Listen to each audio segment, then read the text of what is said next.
This is a Rivarossi GG1, which recently I said I couldn't fix without a new motor. I may have been a little bit wrong. The backstory behind this is an engine I got at a train show for $5 quite some time ago, and I had presumed it had a bad motor. After testing it out and just going through everything, what it did is that the lights would constantly stay on, but the motor would only run for some little amount of time. So my guess was that it had like a bad winding or broken wire, something internal in the motor that had gone completely wrong, and it was definitely something inside the motor that went wrong.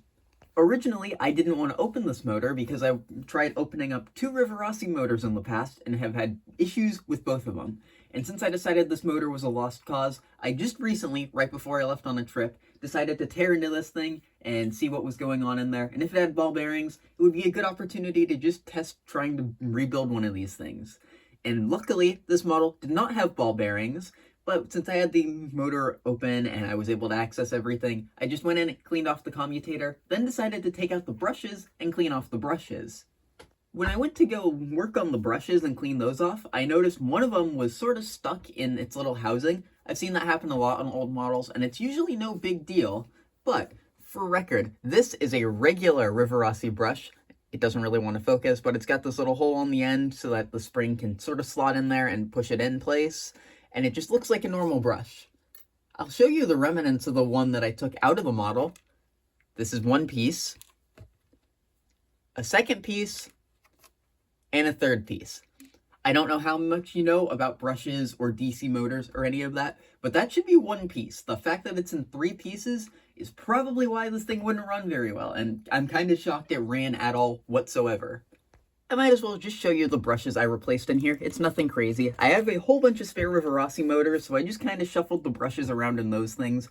I considered the fact that if I'm going to need a new motor, I'll probably have a motor in another Rivarossi model that still has brushes, which hopefully aren't crumbled like this, and I'll still have a fair amount I can use. So they're all just kind of scattered between my different motors. Some of them are missing brushes, some have all of them, but that's something else I can deal with later down the line, and I'm perfectly fine with having that discrepancy.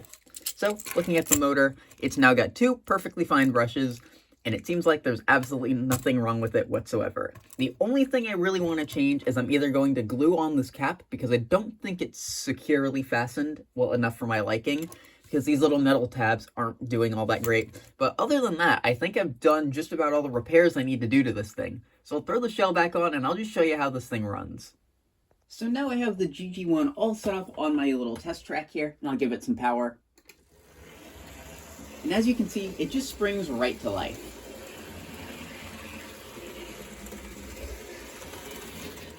I'll bring it back the other way. Keep in mind, that was only at like 60 or 70% power, so that's not a ton of power either. So as you can probably see, this thing runs really smoothly now. I might go in the future and just give this thing a brief little cleanup, some fresh oil, and all that fun stuff. I don't know if I'll film it or not. If you want to see that, just let me know, and I probably can do that if enough people want to see it. But I think this thing's just about done. It runs really well. I don't know if I'll hang on to this thing, but again, this is kind of a nice model, especially since it was only $5.